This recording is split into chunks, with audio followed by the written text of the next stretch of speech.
E se eu te dissesse que os inimigos que cercavam Israel eram muito mais do que civilizações antigas e tribais?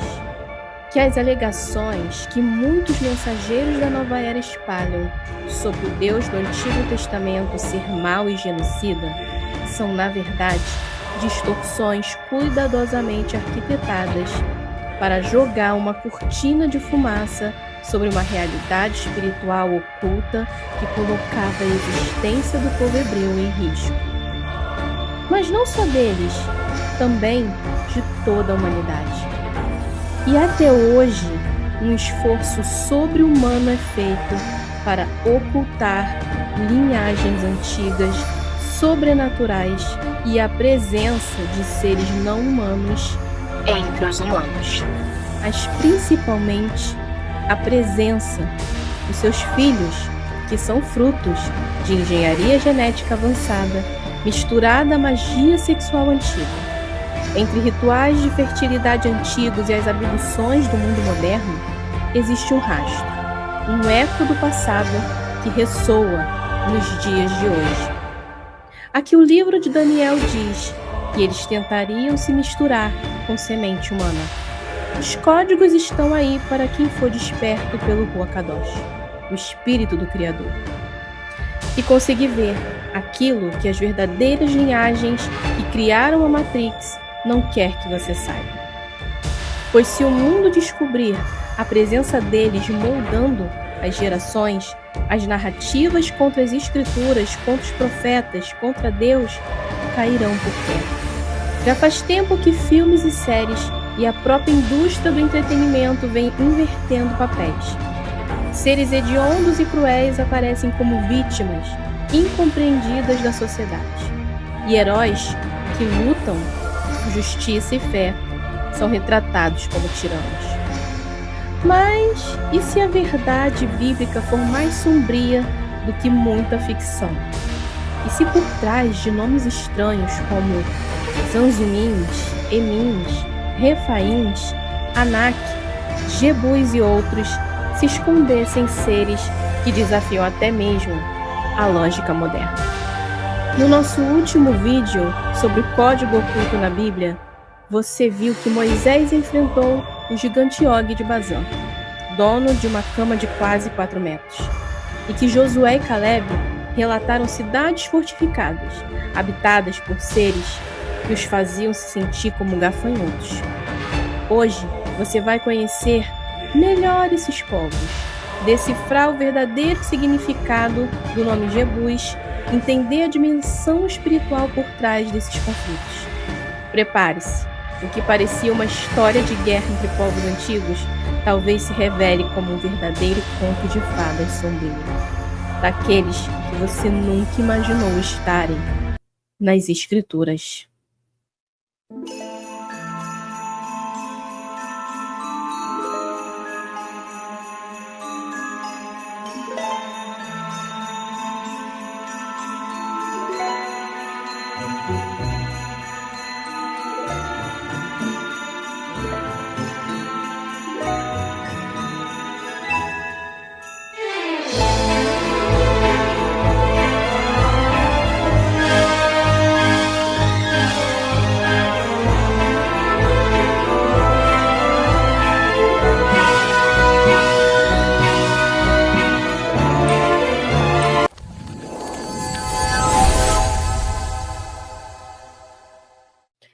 Capítulo 1. Canaã antes da chegada de Abraão.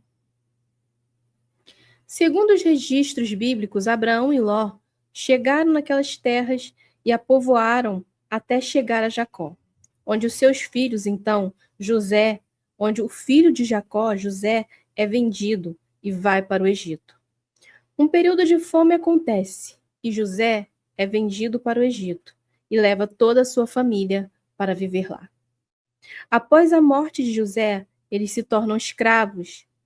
Quando retornam com Moisés, 400 ou mais de 500 anos talvez depois, encontram os descendentes de Canaã habitando as terras. Josué e Caleb são enviados como espias, e relatos intrigantes e estranhos que reportaram a Moisés começam a acontecer. E puseram-se a difamar diante dos filhos de Israel a terra que haviam observado.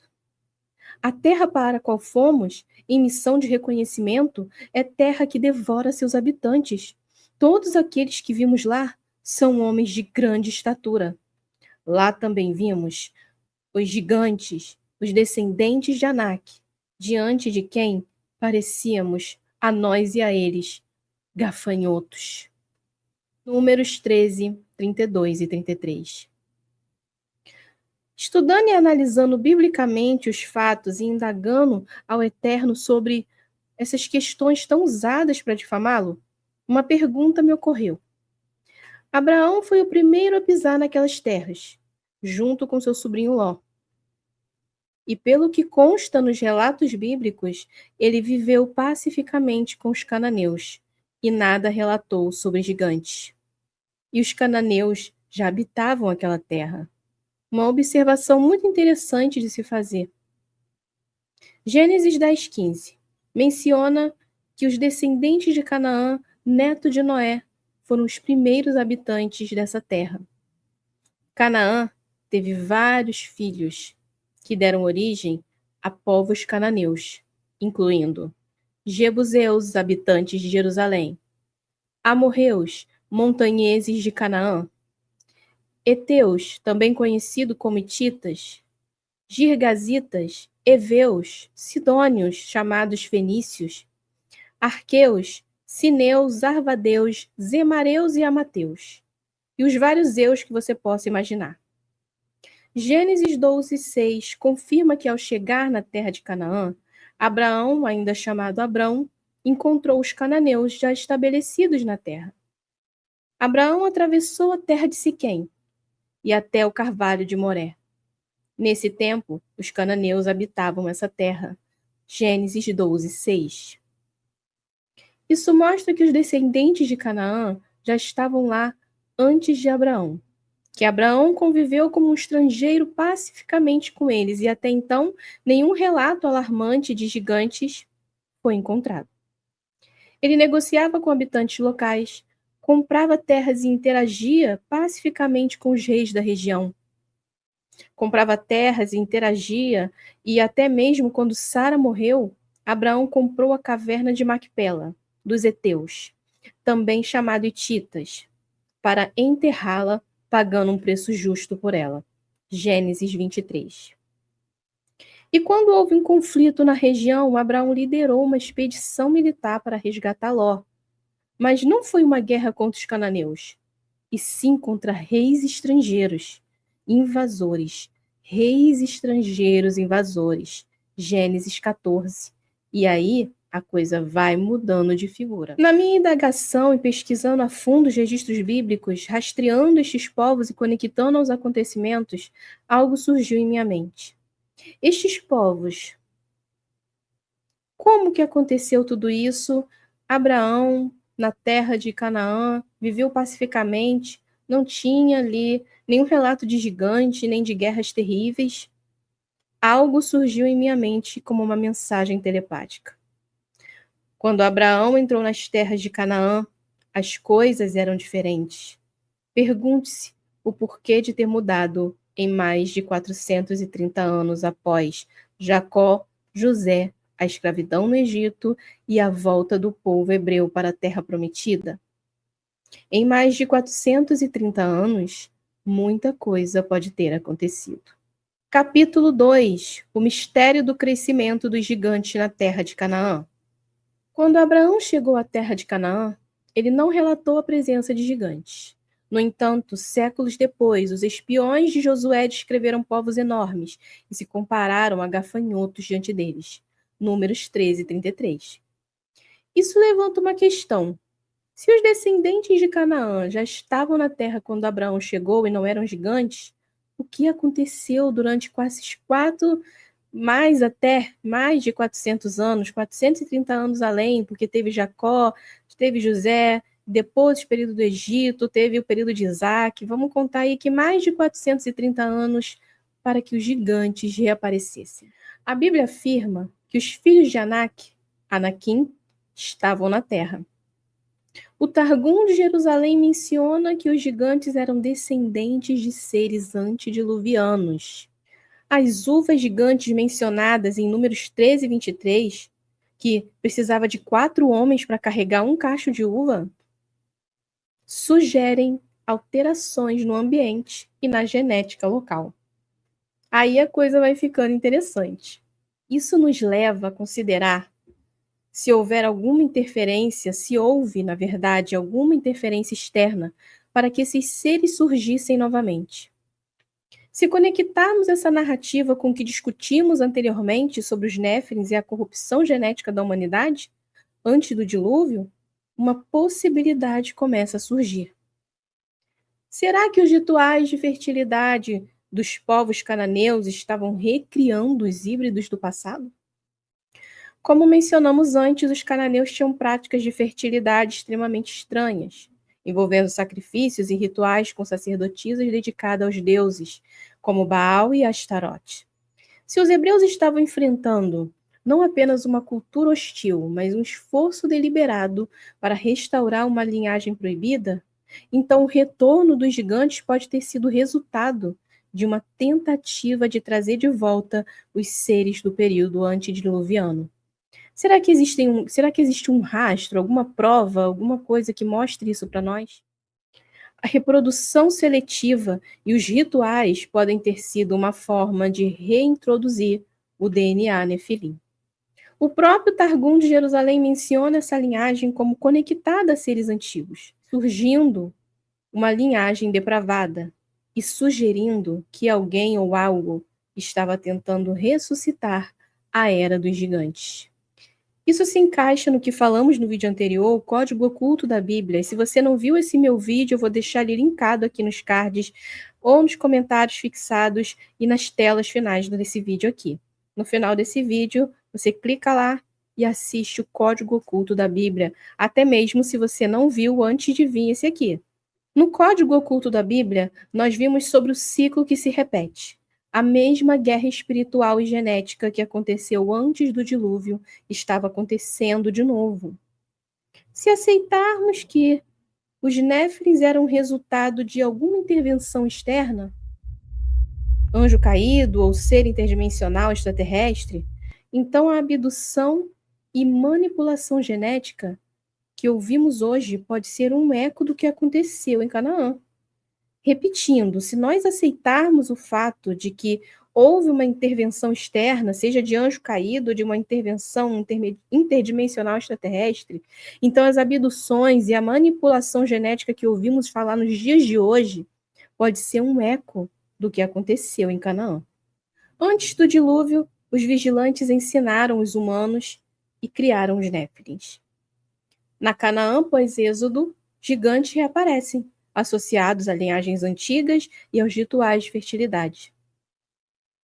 Hoje, pessoas relatam abduções e experimentos genéticos, híbridos e o transhumanismo tão famigerado. Se unirmos essas narrativas, podemos questionar: os cananeus estavam tentando trazer de volta seus antigos deuses e recriar sua linhagem híbrida? As teorias da conspiração, a cada dia que passam, vêm se provando fatos confirmados. O recente escândalo do caso Epstein tem mostrado que existe uma linhagem de pessoas elitistas que se acham herdeiros do Santo Graal. Dentre as denúncias mais perturbadoras deste caso estão a perversão sexual, a utilização de substâncias extraídas do medo dos pequenos como fórmula de juventude e canibalismo.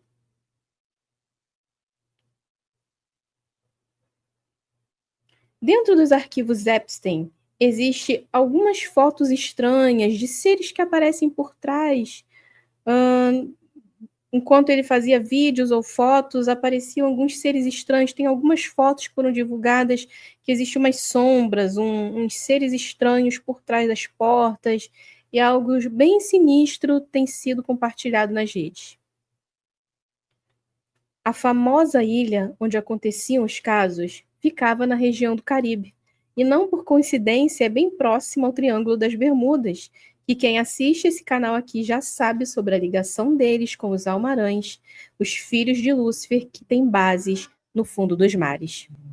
Particularmente, eu acho que o caso Epstein está mais ligado com sociedade secreta ligado a reptilianos do que propriamente com a Loja Branca, já que a Loja Branca tem aí se feito como aquela que está desmascarando o governo oculto, o GO, o Estado Profundo e tantas coisas que eles chamam aí, os chamados Illuminatis e a Nova Ordem Mundial. Mas nós sabemos aqui também nesse canal que tudo isso está vindo à tona para que a agenda da nova era se estabeleça, como se eles estivessem destruindo a velha ordem para que uma nova era resplandeça, como se eles estivessem praticando a justiça e os maus sendo punidos. Mas nós sabemos que o mundo está dividido entre a loja branca e a loja negra, o lado branco e o lado negro da força. E tudo isso é um teatro hollywoodiano para que eles se apresentem como salvadores da humanidade. Ainda que já passava da hora de alguém dar um jeito nesses vampiros que são, para mim, mais ligados com a linhagem reptiliana do que propriamente dita com outras raças extraterrestres. Então, continuando, para mim, embora eu ache que Epstein tinha mais ligações com seres reptilianos que se alimentam de humanos, de onde surgiu a ordem antiga do dragão, a ordem dos vampiros. Então não se engane, parece surreal demais. Esses homens, esses seres travestidos de corpo humano, são vampiros, são canibais, são coisas horrendas que são declaradas a respeito deles em todo esse caso, horripilante. Eles são filhos do dragão. E nós sabemos que o Drácula, ele cultuava, ele era da ordem do dragão. Então, esses seres, eles são vampiros, muitos deles até lobisomens. Não se engane, parece surreal demais. Nenhuma grande história é fantasia. Nada é fantasia. Segundo o ocultista Jonathan Bell. Partindo deste princípio, seria tão absurdo que essas linhagens antigas sempre achem uma forma de retornar, assumindo outros corpos e identidades? Qual a chance de ter alguém tão parecido com um ator há tanto tempo atrás? Como se não bastasse, Keanu tem outro clone perdido na história, só que agora lá pelo século XX. O ator francês Paul Monet, que viveu há mais de 100 anos. Mano, é a cara e o focinho do outro. Eu tô passada, chocada. A história ficou tão famosa que até quando ele foi em um programa de TV, o apresentador Jimmy Fallon mostrou as fotos e perguntou sobre o que ele achava desses boatos de viagem no tempo. E como um bom viajante, ele deu uma risada, fingindo que tudo era loucura, mas será mesmo? Todo mundo que gosta de Senhor dos Anéis conhece Orlando Bloom, um ator britânico que interpretou Legolas na trilogia, além de ter aparecido também em O Hobbit. O ator nasceu em 1977, mas aparentemente ele não quis ficar o tempo todo aqui no presente e deu uma leve viajada para uns anos atrás, se passando por Nicolae Grigorescu, um pintor da Romênia que teria nascido em 1838. Essa foto dele foi tirada em 1860, e além do rosto ser o mesmo, até o corte de cabelo é parecido com o cabelo que Orlando usou por um tempo. Que tipo de bruxaria é essa? Se não for viagem no tempo, acabamos de descobrir um vampiro. Capítulo 3. Quem eram os povos inimigos de Israel? Vamos começar falando dos principais nomes que aparecem como nações inimigas de Israel. Nos tempos da conquista, nós tínhamos os filhos de Anak, os Refaíns, os Emins, os Anzumins e os Jebuseus, como alguns dos principais, mas ainda tinha muitos outros, Amonitas, Edomitas, Amalequitas. Nós vamos falar mais sobre eles depois em um outro vídeo, uma continuação desse vídeo, talvez a gente fale mais sobre os outros povos. Mas hoje, nesse vídeo, nós vamos nos ater aos filhos de Anak, aos Refaíns, aos Emins, aos Anzumins e os Jebuseus, que eram os que habitavam Jerusalém, antes da conquista do povo hebreu e da própria terra se chamar Jerusalém. Ao contrário de tribos normais, esses povos são descritos como gigantes, com força descomunal e com linhagens que remontam aos Néfilins. os caídos descritos em Gênesis 6. Os hebreus tinham ordens diretas de não pactuar com esses povos, pois suas práticas envolviam rituais profanos, sacrifícios humanos e adoração a deuses demoníacos. Era uma guerra espiritual, e os nomes deles não eram por acaso. Capítulo 4. Significados escondidos dos nomes. Vamos decodificar os nomes. Zanzumim significa povo ruidoso ou barulhento, numa raiz que remete a ações que causam pânico, terror.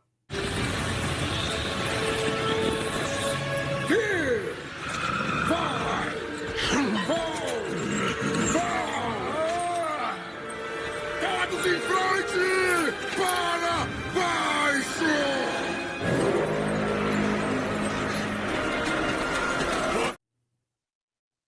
Emins, por outro lado, são os temidos, aqueles cujo nome já era suficiente para provocar medo.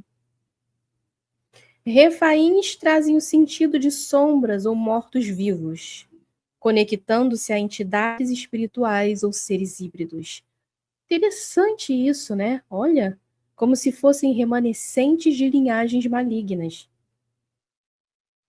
Anaquins, filhos de Anak, ou atualmente nos nossos dias também podemos chamar de Anunnaki, foram descritos como homens de grande estatura e força, e os relatos de Josué e Caleb dizem que ao vê-los, os hebreus se sentiam tão pequenos como gafanhotos diante deles, e os gigantes também os viam da mesma forma.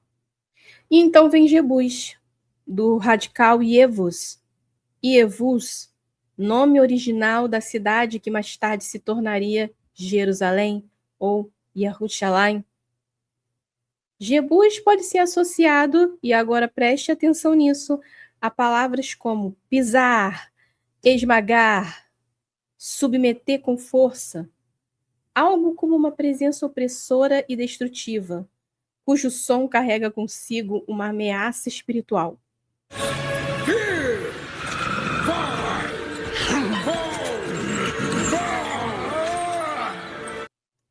Esses nomes não foram escolhidos aleatoriamente.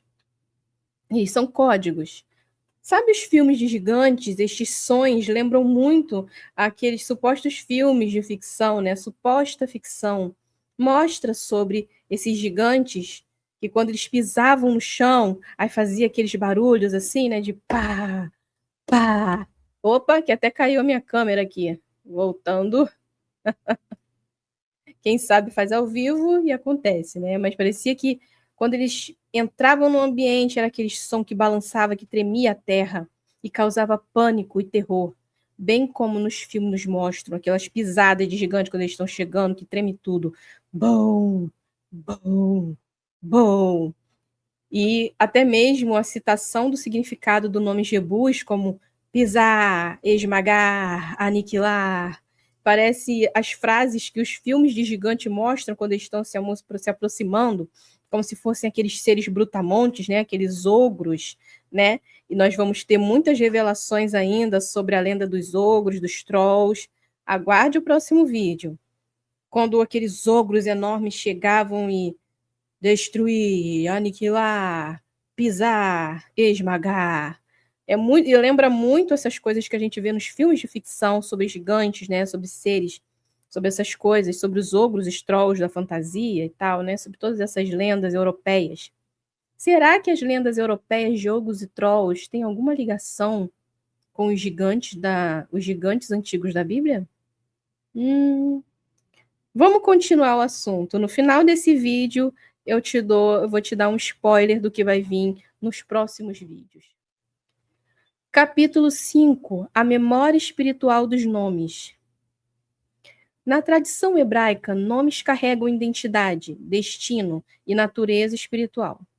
Por isso, os nomes dos povos inimigos indicavam que esses seres não eram apenas oponentes territoriais, mas expressavam uma natureza degenerada, rebelde, hostil ao plano do eterno.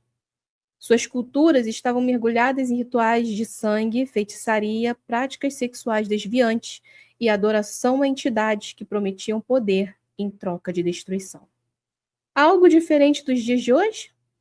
Eles eram descendentes de linhagens corrompidas que remontavam os dias de Noé. Por isso, a Bíblia enfatiza que essas guerras não eram apenas conflitos políticos, mas sim uma purificação espiritual de territórios que haviam se tornado fortalezas do mal. Capítulo 6. Os ataques da nova era contra o Deus de Israel. Agora, pense comigo. Se tudo isso fosse revelado abertamente, o que aconteceria com a narrativa que tenta pintar o Deus da Bíblia como um genocida, como um Deus cruel, ignorante, um demiurgo, que queria escravizar a humanidade e destruir povos inteiros? Ela perderia completamente a força se essas coisas fossem reveladas ao público desde o início. A magia de controle mental e as técnicas de persuasão usadas, contexto fora de contexto espiritual, histórico e ignorando toda a tradição do povo que possui estes registros, cairia por terra. Porque estas narrativas fazem parte do plano da gnose luciferiana. Você precisa saber disso.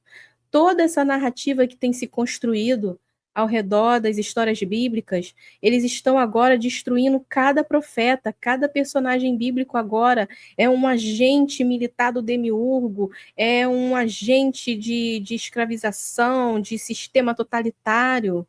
O último vídeo que eu vi agora falando sobre isso está denegrindo a imagem de José do Egito, de José, na verdade, José o hebreu que foi governador do Egito, não é que ele é o José do Egito.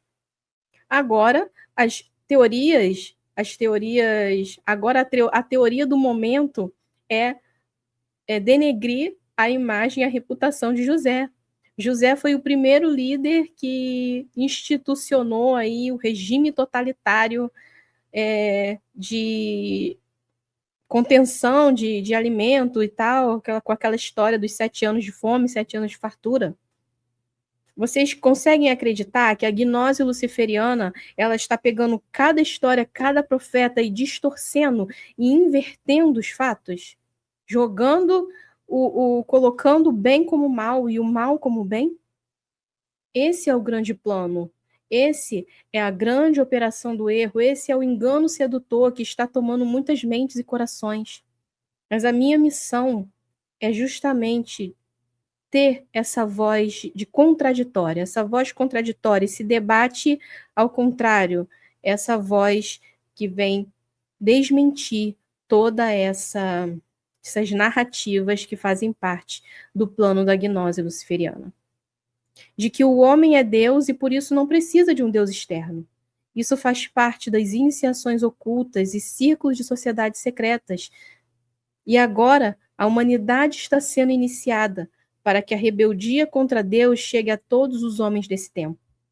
Porque aqueles que sabem como manipular a mente humana estão fazendo isso.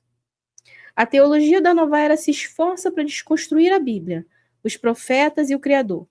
E um dos alvos principais é justamente o Antigo Testamento.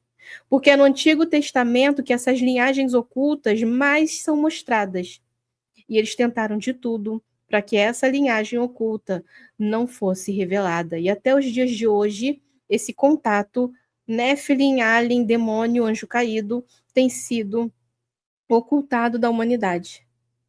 Tanto é que toda essa questão da revelação dos aliens, em acordo com alianças com o governo da Terra, tem sido colocado para nós em conta-gotas para ver a reação do público. Mas desde o princípio, tudo isso, existiu um esforço enorme, como eu disse no início do vídeo, para se esconder essas linhagens. E é no Antigo Testamento que isso fica mais evidente. Já que o Novo Testamento é usado por eles com a mesma técnica de distorção para introduzir o Maitreya, o falso Cristo, que, segundo eles, veio para desmentir que Yahweh ou Yahvé seria o verdadeiro Deus. quando na verdade Yahushua veio confirmar a lei, ele veio confirmar que ele e o Pai são um, e que eles trabalham juntos, e que eles são uma coisa só. E Yahushua é a imagem do Criador invisível, é o Criador que se fez carne, que saiu da sua glória, que o fato dele ser Deus, o verdadeiro, o Criador de todos os universos e todas as coisas, não foi algo, isso diz a Escritura, com que ele devesse apegar-se, mas se fazendo como um servo. Ele se vestiu dessa forma humana e veio se sacrificar pela humanidade. Se o próprio Criador desceu dos céus, do seu trono, da sua glória, e se sacrificou pela criação que ele tanto ama, por que as nossas vidas não podem ser? Por que nós não tomamos a nossa cruz, melhor dizendo? Por que nós, como seres humanos, assim como ele orientou, não tomamos a nossa cruz e seguimos? As ideologias da nova era estão aí, dizendo que o homem é Deus, que você cria a sua realidade, que você pode conseguir tudo o que você quiser se você mudar o seu mindset, e que você é Deus e que você molda o seu conhecimento, e que a Matrix, o demiurgo, não te deixa enxergar, mas a gnose luciferiana te traz esse despertar da consciência. Iludidos que eles são.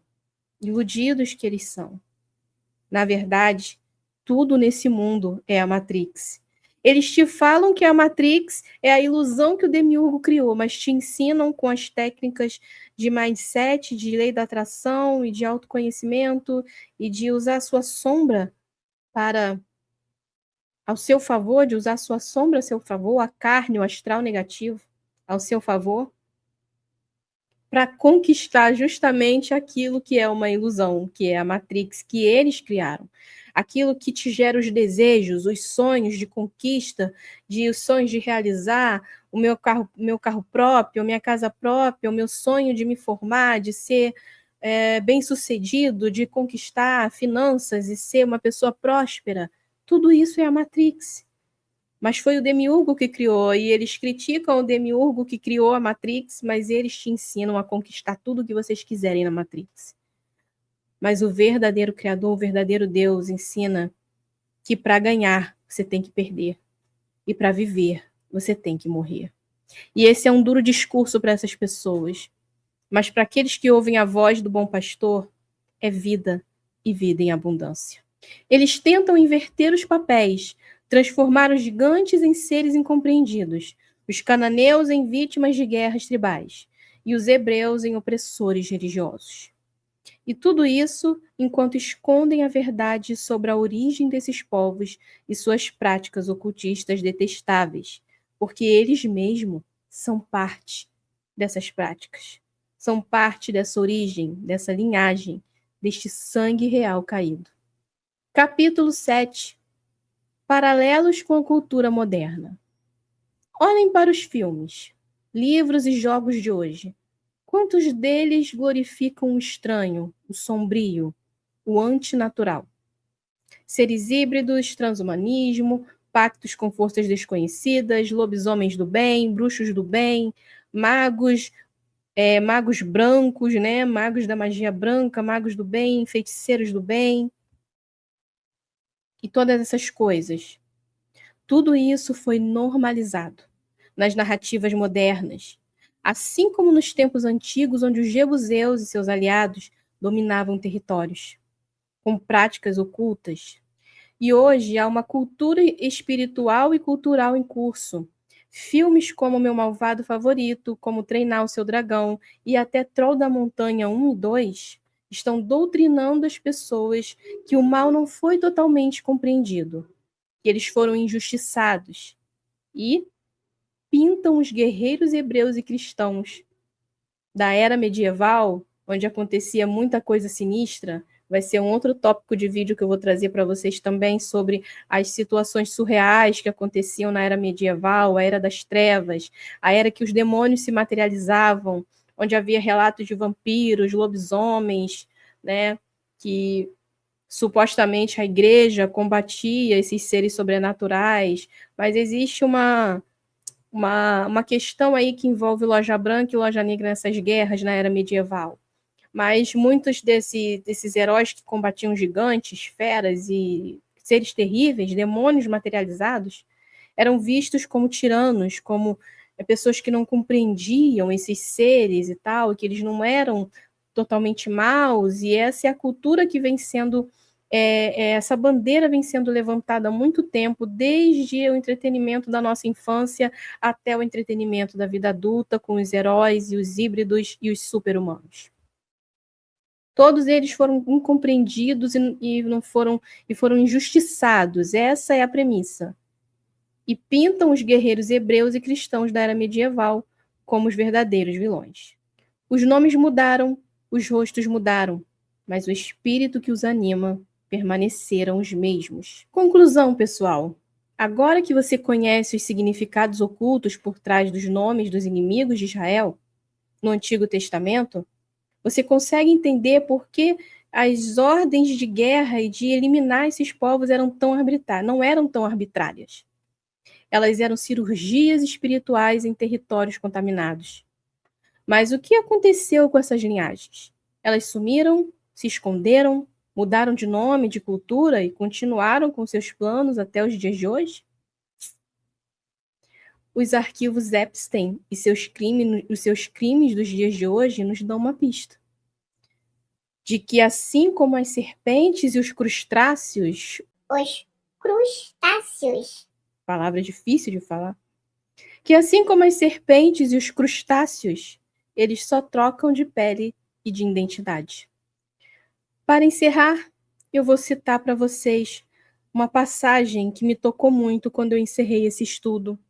E eu orei e pedi ao Criador uma confirmação sobre todo esse estudo, sobre toda essa situação que eu tive esse insight, esse entendimento, que quando eu estava refletindo sobre todos esses povos, o significado dos seus nomes, e pesquisando a raiz semântica e etimológica desses nomes, seus significados, as práticas desses povos,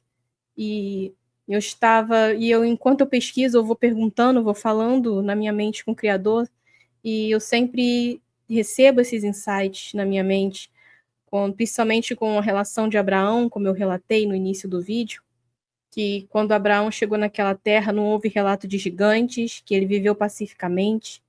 Então eu ouvi esse insight na minha mente como uma mensagem telepática. Na época que Abraão chegou naquela terra, as coisas não eram dessa forma. Se pergunte, algo como se algo falasse comigo, dizendo, se pergunte o que pode ter acontecido em mais de 430 anos. E ao final desse estudo, onde eu consegui fazer esse roteiro e concatenar tudo para trazer para vocês nesse vídeo, eu pedi uma palavra ao Criador, uma palavra que confirmasse todo esse estudo e que eu pudesse compartilhar com vocês. E como eu tenho essa Bíblia aqui, que ela é bem antiga, que é a Bíblia de Jerusalém, você pode ver, bem velhinha, bem antiga, eu tenho essa Bíblia. E aqui tem alguns livros que não são do cânon do protestantismo, dos evangélicos. E aqui tem o livro Sabedoria de Salomão. E tem muitas palavras realmente de sabedoria interessante, do período que Salomão ele ainda temia o Criador, ou talvez no período da sua velhice, onde ele se arrependeu de todos os seus pecados. Não sabemos o que aconteceu de fato. Sabemos que ele praticou muitas coisas terríveis, seguiu outros deuses, acabou deixando que as mulheres e o pecado sexual levasse ele para as idolatrias dos outros povos, mas talvez ele deixou em suas palavras de sabedoria muitos ensinamentos importantes. E orando ao Criador, eu abri na passagem de Sabedoria de Salomão, no capítulo 12, e foi muito forte o que eu encontrei, e eu vou compartilhar com vocês.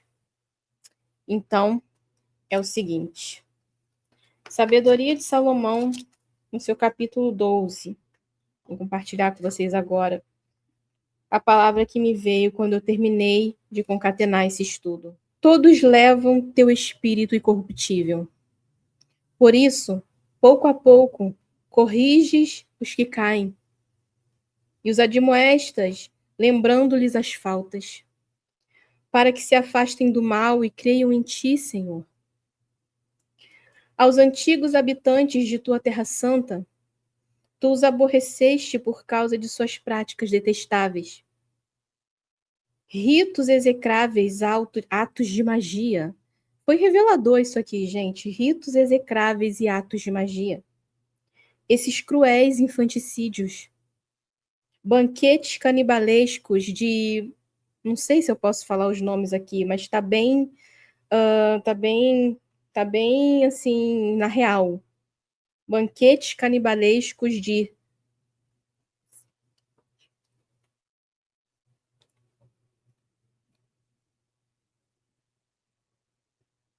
Estes iniciados em membros de confraria. Olha isso. E pais assassinos de vidas sem defesa. Isso te lembra o caso Epstein? Isso te lembra as práticas dos filhos dos cananeus? E pais assassinos de vidas sem defesa.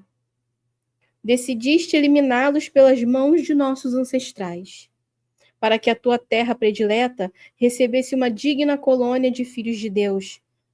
Mas mesmo a eles, homens que eram, porque todos os híbridos que nascem aqui em forma humana, mesmo sendo corrompidos pela genética, eles recebem uma alma. E a alma ela é suscetível a dar ouvidos à voz do Criador. Mas ela pode ser sufocada pela genética do caos, pela genética das trevas.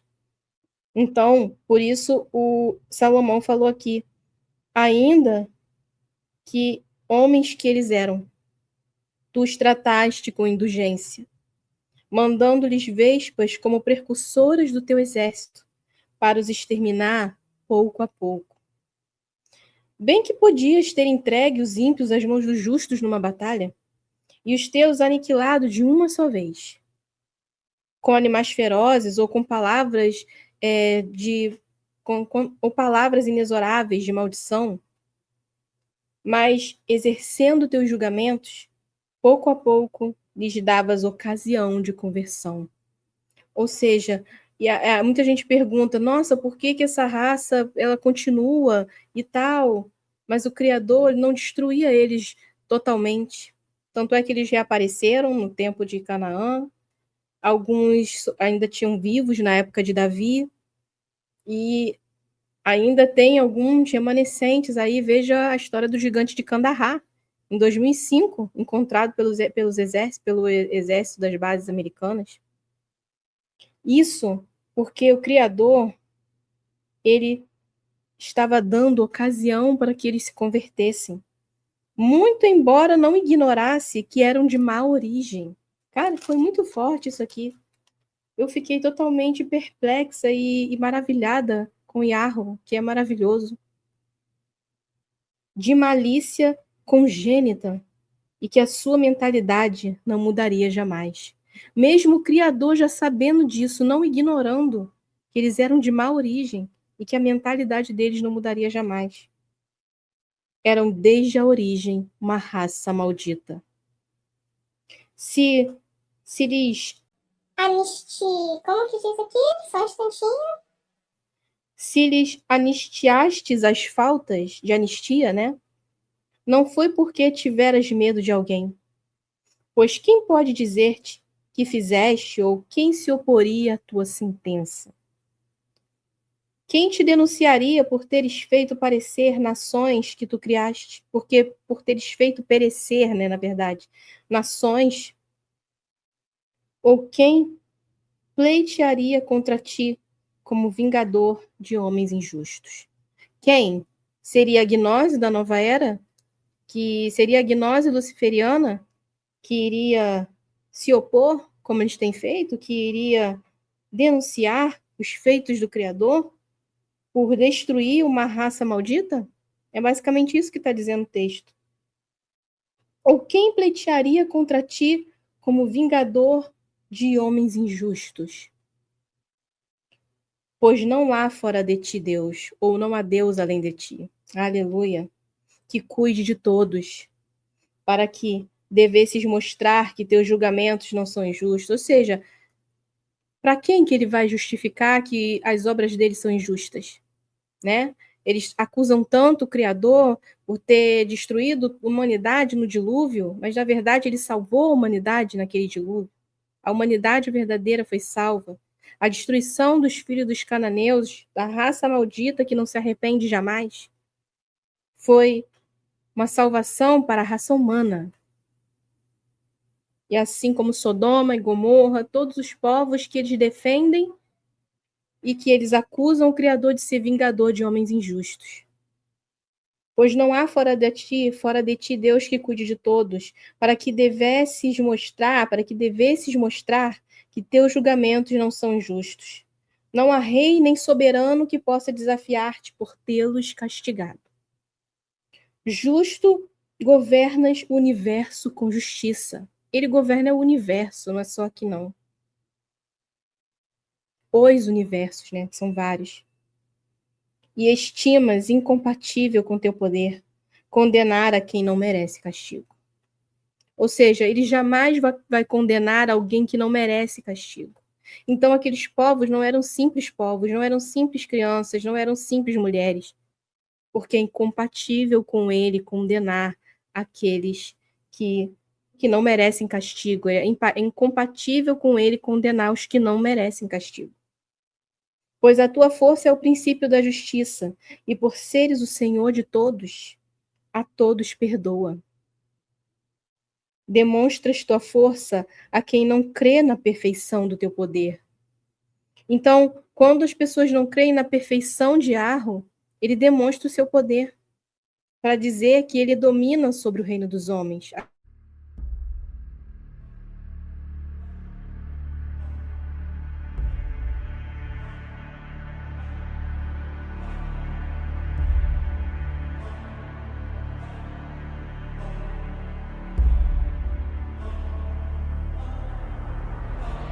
Pessoal, no momento que eu estava finalizando esse vídeo, falando para vocês sobre a sabedoria de Salomão no capítulo 12, sobre como o Criador tratou o povo de Canaã, deu uma queda de luz aqui em casa. E aí foi interrompido. E olha, não é fácil quando eu digo para vocês que os seres do caos, eles ficam furiosos quando eu começo a fazer esse trabalho. Vocês estão vendo. Deu uma queda de luz e a luz voltou, interrompeu a gravação que eu estava fazendo, mas eu vou continuar e finalizar com vocês esse vídeo. Na continuação de onde a gente parou, diz assim, capítulo 12, versículo 13. Não, já estava aqui no final, né? Capítulo 12 de Sabedoria de Salomão, que diz, no versículo 15 em diante, vou começar do versículo 15, antes da interrupção. Justo governas o universo, com justiça e estimas incompatível com teu poder condenar quem não merece castigo. Pois a tua força é o princípio da justiça. E por seres Senhor de todos e a todos perdoa, demonstra a tua força a quem não crê na perfeição de teu poder, e confundes a audácia dos que a reconhecem. Aqueles que sabem quem ele é, eles confundem a audácia deles. Aqueles que sabem quem ele é e mesmo assim distorcem a palavra, distorcem as histórias, ele confunde a audácia deles. Mas tu, dominando a força, julgas com moderação e nos governa com muita indulgência. Faze o uso do poder que está ao teu alcance quando queres. Ou seja, ele faz o que quer. Ele faz o que está dentro dos seus planos e dos seus projetos. E ele defende a causa do justo na hora e no momento exato. E para finalizar, eu trouxe essa passagem de Sabedoria de Salomão. No próximo vídeo, pessoal, nós vamos rastrear o ancestral dos cananitas. Sim, Canaã. No próximo vídeo, nós vamos rastrear o ancestral dos cananitas. E se você achou que esse vídeo está mais parecendo um dos filmes de fantasia de Hollywood, então você certamente vai achar que no próximo vídeo eu pirei de vez. Nós vamos falar de verdades incômodas por trás do pecado de Cã, a maldição de Canaã, e já te adianto que não tem nada a ver com cor de pele e o povo comum da África, tá? Aliás, eu repudio usar a Bíblia para alimentar estes preconceitos e outros quaisquer. Então, nós não estamos falando de cor da pele, de raça humana. Aqui eu estou trazendo coisas sobre o mundo espiritual, coisas sobrenaturais que vão além da natureza humana. Então, desde já deixo avisado. Então, nós vamos rastrear ali a vida de Canaã, que recebeu essa maldição através do pecado de Cã. E você vai entender o que Canaã tem em comum com nomes do tipo Conan, Kenan, Canaã, o nome hebreu de Canaã. Como as histórias de gigantes guerreiros como Conan, o bárbaro, pode ter raízes nos descendentes de Canaã, que também produziram alguns bárbaros pela história. O que a tribo de Dan e a chegada deles ao norte europeu tem a ver com isso? A aliança com os povos celtas e irlandeses, a lenda do povo das fadas, os Tuatha de Danann, e os mitos antigos sobre ogros e trolls, saído direto das histórias cananitas? E uma possível ligação com a maldição da licantropia entre esses povos. O que torna tudo ainda mais bizarro. Então, prepare-se para fortes emoções no nosso próximo vídeo da série O Código Oculto da Bíblia, a Bíblia como você nunca viu.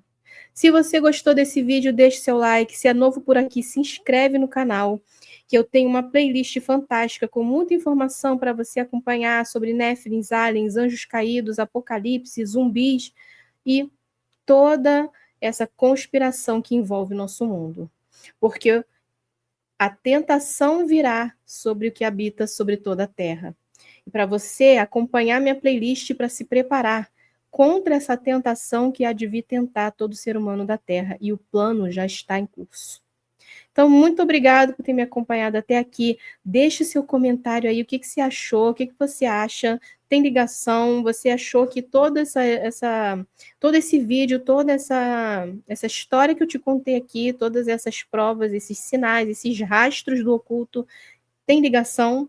Faz sentido? Deixa seu comentário aí embaixo. Mais uma vez, se você gostou, deixe seu like, se inscreve se não for inscrito e até o próximo vídeo. Tchau, tchau. Obrigado por ter acompanhado até aqui. Até o próximo vídeo, pessoal. Tchau, tchau. Até mais.